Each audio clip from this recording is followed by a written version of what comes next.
क्या ऐसा हो सकता है कि अगर एक पार्टनर अपनी विल में लिख दे कि मेरी डेथ हो जाने के बाद जो मेरा share in the profits of the business है वो मेरी फैमिली को मिले, मेरी फैमिली वो जो मेरे एस्टेट को एडमिनिस्टर करेगी, एग्जीक्यूट करेगी और वो रिप्रेजेंटेटिव्स कहलाएंगे।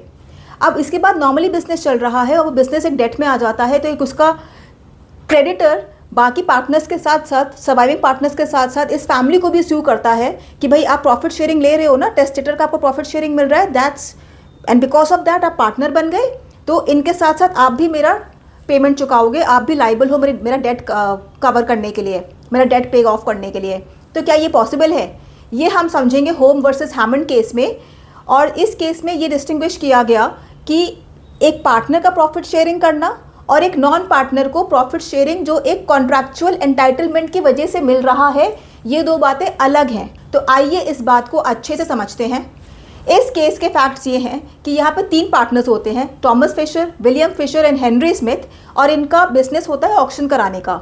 ये आपस में कॉन्ट्रैक्चुअल अग्रीमेंट भी बनाते हैं जिसमें ये होता है कि किसी भी पार्टनर की अगर डेथ हो जाती है तो बिजनेस डिसॉल्व नहीं हो जाएगा, बाकी सर्वाइविंग पार्टनर्स उस बिजनेस को नॉर्मली चलाएंगे। ठीक है, अब थॉमस फिशर की डेथ हो जाती है, उसके बाद नॉर्मल बिजनेस चल रहा है। अब होम कौन है? होम यहाँ पे क्लाइंट है इस फर्म का, जो ये फर्म बाकी दोनों पार्टनर्स जो हैं इस क्लाइंट का एक मशीनरी और एक मिल को सेल ऑफ करवा देते हैं ऑक्शन से, और उसके जो प्रोसीड्स आते हैं, जो पैसा आता है, वो यहाँ पे इसको दिया नहीं जाता, ये फर्म अपने पास रख लेती है पैसा। तो ऑटोमेटिकली होम क्रेडिटर ही तो बन जाएगा इस फर्म का, वो अपना पैसा तो मांगने आएगा ही आएगा। तो यहाँ पे वो ये करता है कि वो इनके साथ साथ उस फैमिली को भी of the disease partner notice भेजता है, स्यू करता है और कहता है कि आप भी पार्टनर हो, जस्ट बिकॉज क्योंकि आप प्रॉफिट्स में भी हिस्सा ले रहे हो, आपको प्रॉफिट्स मिल रहा है, तो आप पार्टनर हो और मुझे मेरा पैसा लौटाया जाए।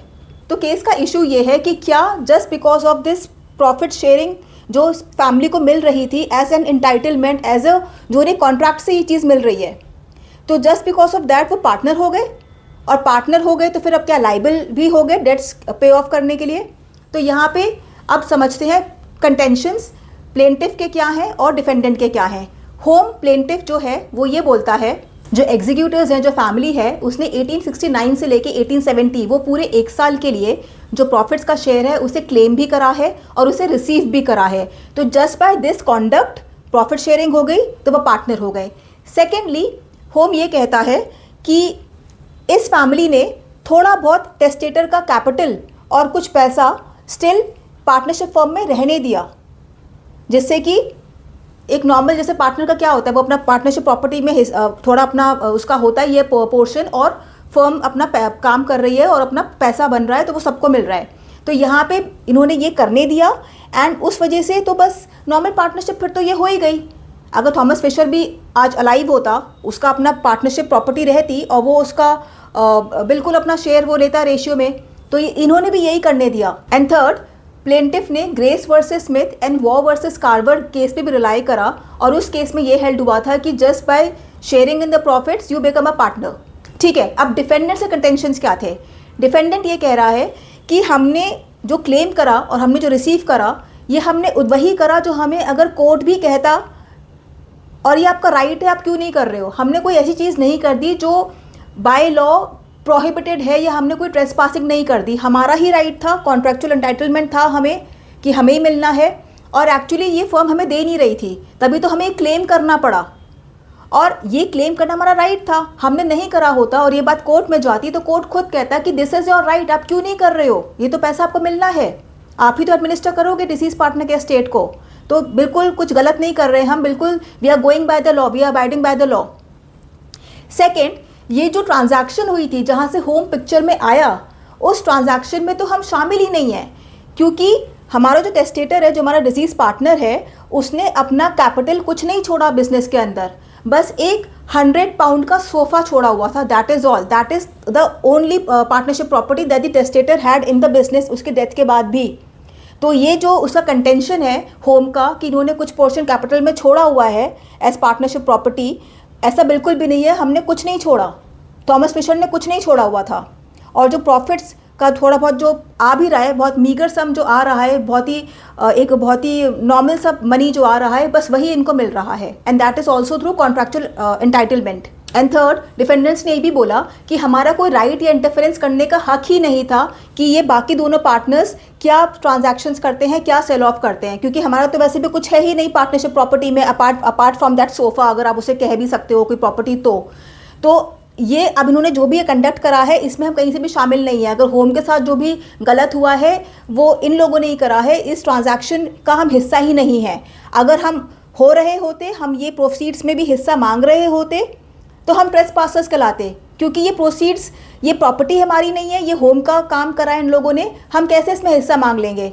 अगर वो हमको इस तरीके से भी स्यू कर रहा है तो हम इस ट्रांजैक्शन में भी कहीं से इन्वॉल्व नहीं है। और नेक्स्ट डिफेंडेंट्स ये कहते हैं कि वो रिलाई करते हैं कॉक्स वर्सेस हिकमैन केस में, जिसमें ये प्रूव हो जाता है, कोर्ट ये हेल्ड करती है कि सिर्फ मियर प्रॉफिट शेयरिंग से पार्टनरशिप प्रूव नहीं हो जाती, वो बस एक एविडेंस दिखा सकता है कि towards the existence of a partnership. असली टेस्ट यही है, कंक्लूसिव टेस्ट यही है कि म्यूचुअल एजेंसी होनी चाहिए। Apart from this case, defendants ने 3 और केसेस पर रिलाई करा, जिसमें यह बताया गया कि कॉन्ट्रैक्चुअल अग्रीमेंट चाहे एक्सप्रेस हो चाहे इम्प्लाइड होना चाहिए, उसके बिना लाइबिलिटी एज ए पार्टनर आप नहीं प्रूव कर सकते। एंड उसके बाद एक और कि as a representative, as an executive capacity में अगर आप एक्ट कर रहे हो तो आप पार्टनर नहीं हो गए, आप बस अपना जो आपको एक राइट दिया गया है, जो आपको एक ड्यूटी दी गई है, आप बस उसी को निभा रहे हो, एंड दैट इज़ ऑल। तो कोर्ट ने क्या हेल्ड करा? कोर्ट ने डिफेंडेंट्स के फेवर में ही बोला कि वो कहीं से भी लाइबल नहीं है, क्योंकि हर ऐसे केस में जहाँ पे अगर आपको लाइबल ठहराना है, आपको बोलना है कि वो पार्टनर्स हैं, एक कॉन्ट्रैक्चुअल अग्रीमेंट होना चाहिए, ईदर एक्सप्रेस और इम्प्लाइड। इस केस में ऐसा कोई भी कॉन्ट्रैक्चुअल अग्रीमेंट नहीं था डिफेंडेंट फैमिली का विद द सर्वाइविंग पार्टनर्स कि वो पार्टनर्स बन रहे हैं या बन चुके हैं, या वो ऐसे होल्ड आउट कर रहे हैं कि हमें पार्टनर्स की तरह लिया जाए। ऐसा कुछ भी अरेंजमेंट नहीं था। तो बिकॉज ऑफ दिस रीजन ये लोग लाइबल नहीं होंगे। And also section 6 and section 35 of Indian partnership act apply होता है इस केस में। एंड ऑल्सो ये इंग्लिश केस है, लेकिन अगर इसका इंडियन इक्विवेलेंट्स देखे जाएं तो सेक्शन 6 आएगा एंड सेक्शन 35 आएगा। सेक्शन 6 क्या बोलता है कि अगर एक डिसीज पार्टनर का फैमिली, उसके आयर्स, उसके विडो, उसके चिल्ड्रन अगर उसका प्रॉफिट का हिस्सा ले रहे हैं तो बस वो जस्ट मेयर एंटाइटलमेंट लेने से या बस mayor receiving of the profit लेने से वो पार्टनर्स नहीं हो गए with the rest of the partners. And 35 section ये कहता है कि डिसीज पार्टनर का जो एस्टेट है वो लाइबल नहीं होगा for any debts incurred after his death. उसकी डेथ के बाद नॉर्मल बिजनेस चल रहा था, कोई नए डेट्स इनकर होते हैं तो उसके एस्टेट को लाइबल आप नहीं कर सकते।